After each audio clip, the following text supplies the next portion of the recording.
Hello everyone, this is Warhawk Beyond 2040, and today I wanted to discuss with all of you about why the flashback sequence from Batman Beyond Return of the Joker is the true BTS finale. So for me, it goes without saying that the highlights of the entire Batman Beyond Return of the Joker animated movie was the big flashback segment, which addressed what's happened in the final confrontation between the original Batman and the Joker. And it also addressed what's happened to Tim Drake, and we also learned about what exactly happened to Harley Quinn. And I have watched the flashback segment many times. I absolutely love it. And for me, it's the greatest Batman story to have never been made into an episode. And the reason why I say that is because this flashback segment, which takes place roughly 40 years in the past, and I'm going to say it takes place probably sometime after the events of the JLU series finale, Destroyer. And the reason why I feel that this flashback segment is the finale for BTAS is because we got to see these characters that we have all grown up and loved for so many years one last time. Because when Batman Beyond came out in 1999, for the most part, the show never really addressed what happened to any of these guys. Obviously, we saw Bruce Wayne hung up the cape after suffering a major heart attack during a fight. But other than that, we never really learned about what happened to guys like Tim Drake. Obviously, we learned that Barbara Gordon had long hung up the cape and became commissioner of the police, which makes total sense because she is the daughter of Jim Gordon. So it was a natural evolution for Barbara Gordon to follow in her father's footsteps and become a cop. But for the most part, nothing about the original shows was ever addressed in Batman Beyond until we got to Batman Beyond Return of the Joker, which Bruce Timm and co explained that they were going to use the movie format to answer some of the questions that fans had long been asking for a very long time.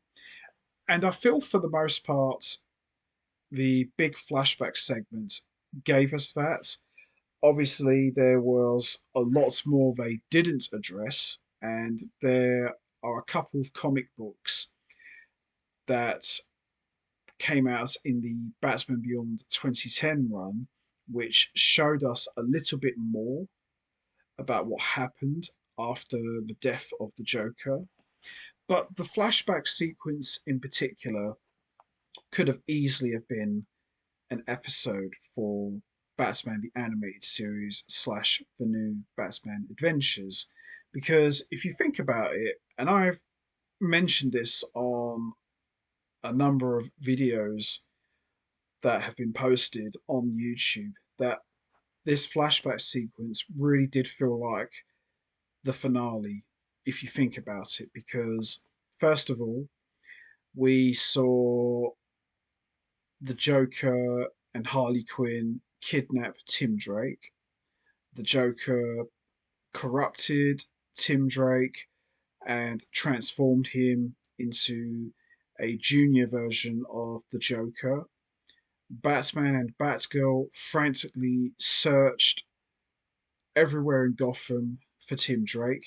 And what makes this such a powerful story, and why I consider this to be the true BTS finale, is because this didn't feel like another Batman story. This wasn't just Batman going after the Joker, foiling one of his daft schemes, and saving the day.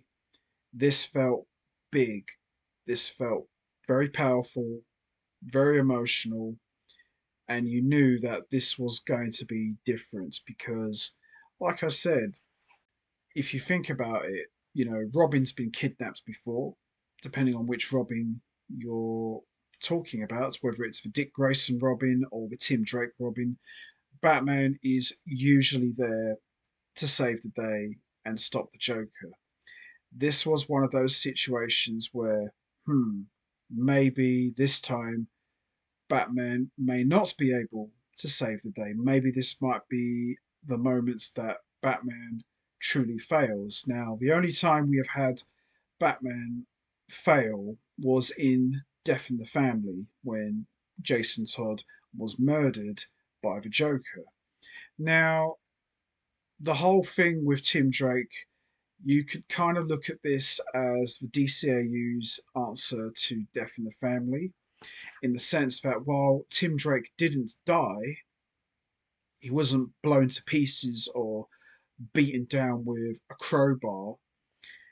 He was tortured, which in itself is probably a lot worse because at least with somebody like Jason Todd, he did die, but at least he went out fighting. With Tim Drake, he never stood a chance because he was kidnapped, tortured, and corrupted, and as I mentioned already, transformed into a junior version of the Joker. And you definitely got the sense that this was a true finale because Joker finally learned that Batman was really Bruce Wayne. Now, depending on what you choose to believe, I have always been under the suspicion that the Joker has always known that Batman was Bruce Wayne, but he never chose to tell anyone because it wouldn't be fun. It's more enjoyable for the Joker to be the only guy who knows Batman's true identity. And I'd like to think that Tim Drake telling Joker who Batman really was, it was just more or less confirmation.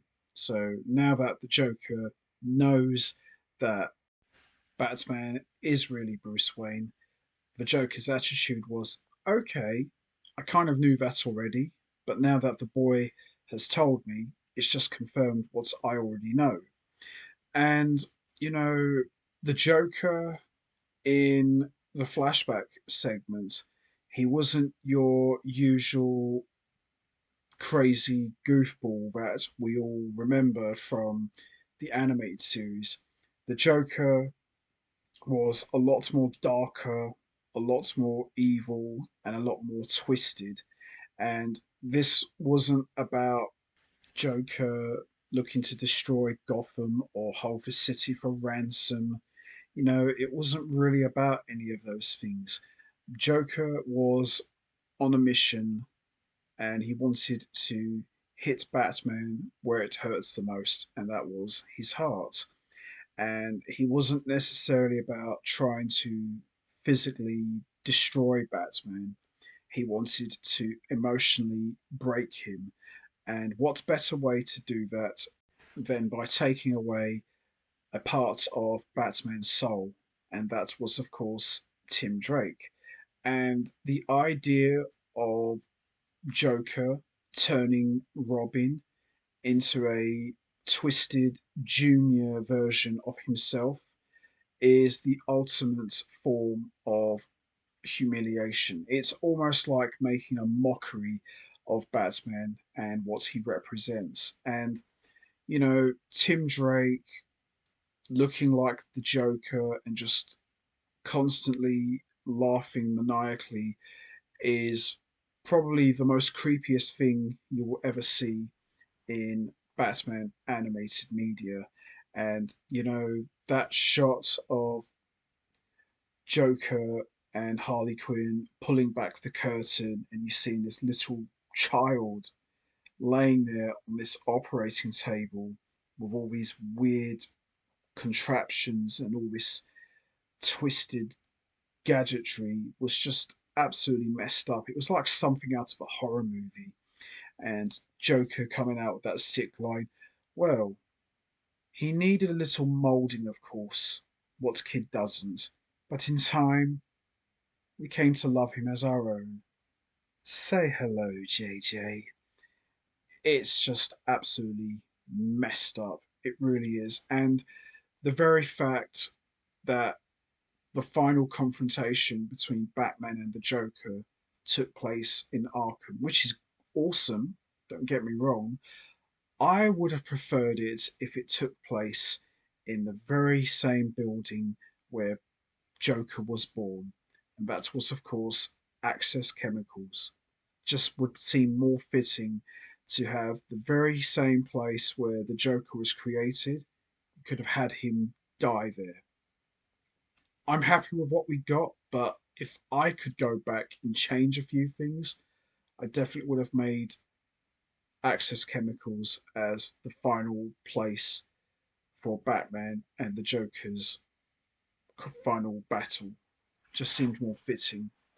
And, you know, Joker standing there looking like a proud dad in a sick, twisted way, as we see Tim Drake now dressed up as the Joker. It's just absolutely messed up.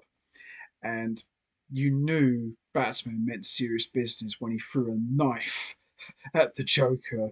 Obviously, Joker moved out of the way, but when you see Batman react that way, you knew, okay, Batman isn't angry, he's pissed.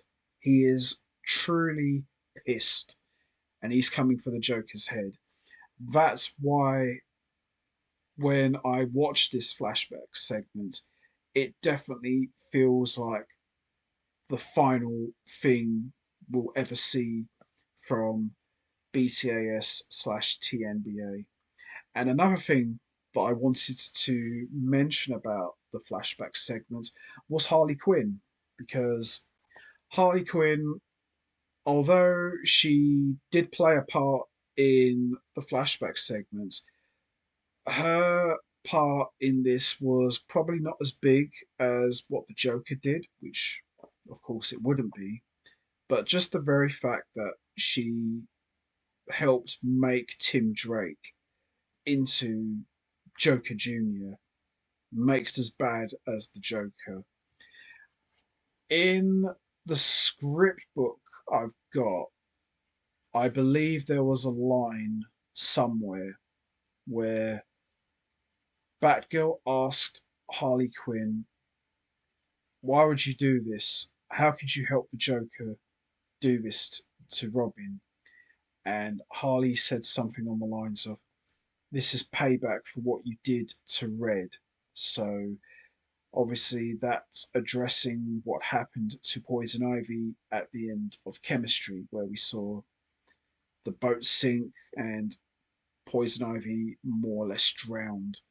Which I don't fully agree with that, because we did see Poison Ivy return in Batman and Harley Quinn.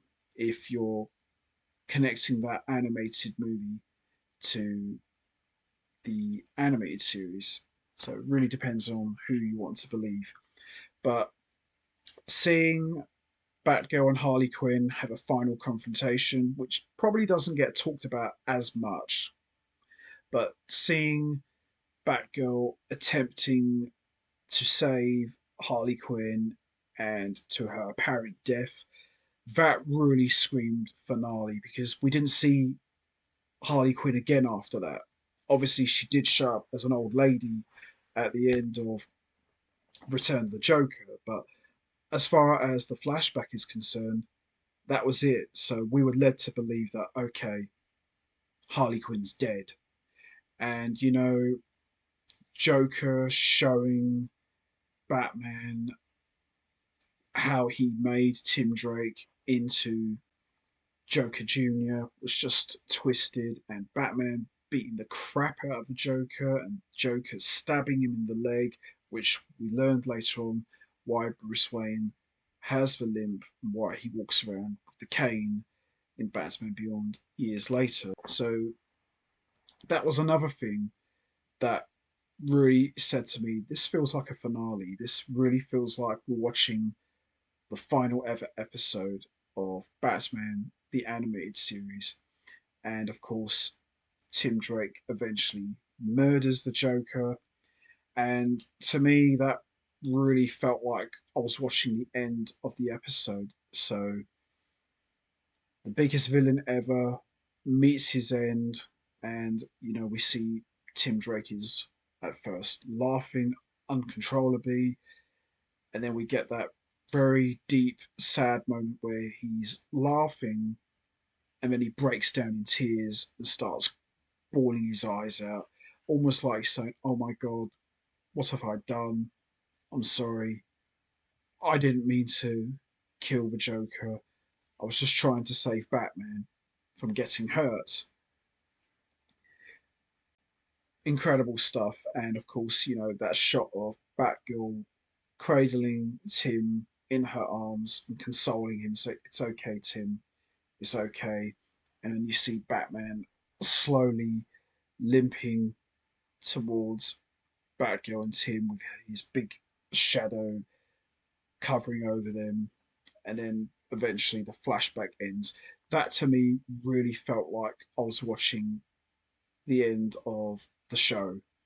Obviously, in the 2010 comic books, we got to see a little bit more what happened after, but it doesn't technically count because it wasn't animated. So who knows? Could we get an animated episode or a movie putting all that stuff together? You never say never, but with the passing of Kevin Conroy, it's highly unlikely we'll see that. But I still hold out hope we could get that. But this flashback segment, I believe, lasted probably 10 to 12 minutes. It's as good as any episode from the animated series, as far as I'm concerned. And as I said already, this really did feel like the finale of Batman the Animated Series. And in many ways, you could say that this was like their way of saying goodbye. We obviously said farewell to Harley Quinn. Obviously, we said good riddance to the Joker. And in a way, we were kind of saying goodbye to the Bat family because, you know, at the beginning of the flashback segment, it was mentioned that Nightwing had left Gotham to establish himself in another city, which we all know is Bloodhaven, and the Bat family was down to Batman, Batgirl, and Robin. So this definitely felt like we were saying goodbye to the Bat family as well. And, you know, the very fact that we never got to see any of the Justice League members. We never even got to see any of the classic BTAS characters. This definitely felt like goodbye because this was almost like their way of saying, okay, we're going to go back to the past one last time and we're going to show you exactly what happened after the events of Justice League Unlimited's Destroyer. And I believe this takes place also after Mystery of the Batwoman. And the very fact that we have never gone back to this style of Batman ever again really says to me that, okay, this is it. Obviously, we did, as I said already, we did get this mentioned in the 2010 comic book run, but that was years after. As far as I'm concerned, the flashback segment in Return of the Joker is the true BTS finale. But what a way to go out, as far as I'm concerned. Not really the way I would have expected, but I think the very fact that it ends on such a somber note really makes it feel like, okay, that's it now. This is truly the end. Even though the Joker is dead, he technically still won because if you think about it, He emotionally broke Batman, he corrupted Robin, and Robin eventually took out the Joker, even though that's not what Robin really wanted to do in the first place. Joker from beyond the grave can look at it and say, well, I may have died, I may have lost the battle, but I won the war. And, I made Batman lose control. I corrupted his son, so to speak. So ultimately, I win. That to me makes it the true finale for BTAS, as far as I'm concerned. So, anyway, that's going to be it from me. I am going to wrap this up now. What do you guys think? Do you agree with everything I said? Do you think the flashback sequence from Return of the Joker is the true BTAS finale? And do you think this flashback segment was as good as any episode from the original show? And do you think this could have worked as its own episode and maybe expanded upon more story wise? Or do you think this story was good enough for its own animated movie? And do you think that this was their way of saying goodbye to the classic characters that we all know and love? You know what to do, guys. Hit the like button, hit the subscribe button, leave your thoughts and comments down below, and I will see all of you next time. So until then, take care, everybody, and stay safe. And once again, as always, much appreciated. Thanks for listening.